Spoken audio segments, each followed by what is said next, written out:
see that Medicare, Medicaid matches, we might go down. Oh, and sure. we might. Yeah, you still have, I mean, what we have this pile, $187 million we got to deal with. If we hadn't done the DRGs and APCs, I think by now, that would have built up to be even a bigger number, and we would know, we'd have the full knowledge that that number is building every day. That won't happen now. And yes, over time, typically the FMAP rates have come down, so there's usually an urgency to pay as fast as you can, because then the federal government pays a slightly higher percentage than anything you might delay. In this case, my understanding is the next FMAP change downward, federal government percentage change. Senator Fluck, could you explain what an FMAP is? Federal matching assistance percentage is the amount that the federal government pays us, matches us when we pay for main care services. I think it's in the 60% range, 61% range now. It's going to drop. When it drops, the benefit we get from paying state funds, the federal match for that drops. So there's sometimes an urgency, a timing where you want to pay something so that if you waited 2 months, then you might not get $20 million in federal funding or whatever. So the next change here, I believe, on the federal matching assistance percentage rate going down, I believe is October. So contrary to public belief, Medicaid and Medicare matching rates do go down. They have gone both directions. They have gone down mostly over the last year and a half. So they're not static. Right. Right now they're static, but I think in October they take a tick down. Okay. My final question, Mr. Chairman. Going forward, the second part of the governor's plan, at least what's been stated in the media, has been that the release of bonds that have been approved by the voters. Do you think if we prematurely release those bonds before we pay off the hospital debt, that could affect our bond rating? I don't feel qualified to answer that, Senator. Okay. I really don't. A lot of times what I know from my few meetings that I've had over the years with bond rating agencies, the most important thing to them is how you're managing, how you're working together with the executive branch and the legislature. Are you looking at long term? Are you managing, you know, like Warren Buffett would want you to manage? And that's the most important thing. And then the dollars and cents, sure, that's really important. So I don't know if it would make a huge difference if you did one of these actions before the other. I really don't know. And I think other people who might follow me would be more astute about that. Thank you. Representative Fowler, Representative Paul, you're up. Good morning. Good. Thank you for your bill.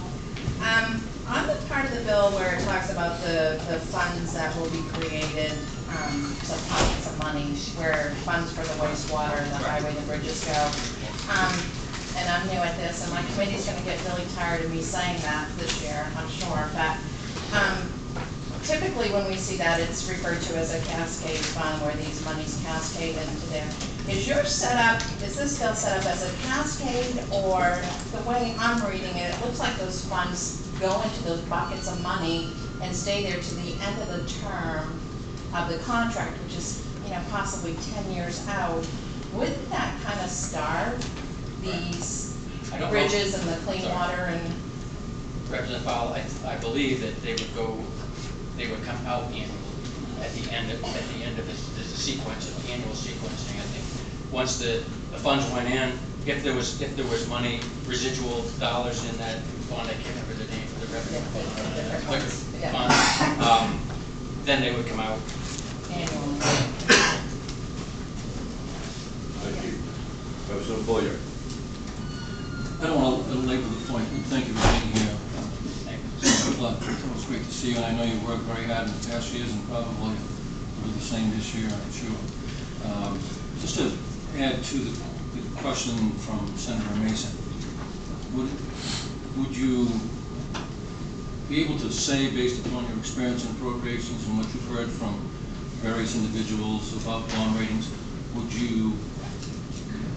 could we assume that the bond rating at least would be more secure as it presently stands, based upon the fact that we were going to pay off $500 million in debts that haven't been paid for 6-7 years?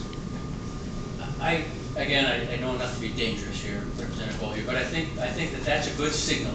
I mean, that sends a signal to the agencies that we're managing effectively.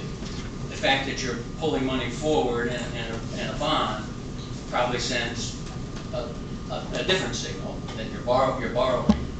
But the fact of the matter that it's a revenue bond against a stream of revenues that are as rock solid as you could get, I think would probably also be an okay thing with the agencies, with the bond rating agencies. But having said all that I just told you, I'm not an expert in that field. That's my gut feeling about that. So I would defer, if someone were to follow me today and say, that guy had that all wrong, here's what it is, I would listen to that person. I think I'm pretty close. Thank you, Representative Bollier. Seeing no further, Senator Patrick. Thank you very much, Mr. Chairman. I guess we're in this bill only talking about a revenue bond, and I'm sure you probably had debates on other ways, or maybe we will be having ways on taking a look at whether we do a revenue bond, general obligation bond.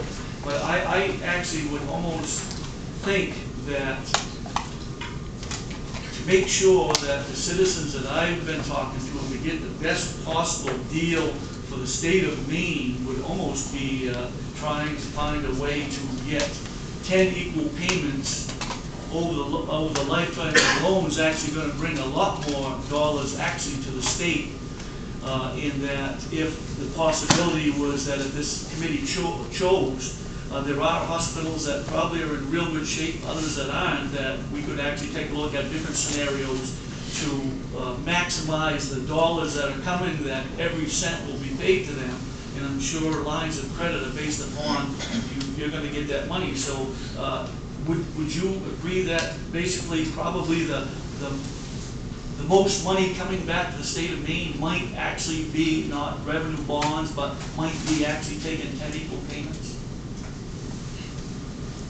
I don't think there's a distinction between the two, because I think that the contracts would be created, and then based on the amounts within the contracts, the bonding would spin off of that. So I don't think there'd be a distinction between the two. The only thing I would say is that if, I'm not sure it's part of your question, but if you could handle this whole hospital payment without borrowing anything, well then that's the ultimate answer. I mean, that's the best one. That's better. But hope I answered your question. Absolutely. Thank you. Thank you very much. Seeing no further questions of the committee, Senator Flood, we would thank you for your testimony. Thank you very much. Senator Goodall.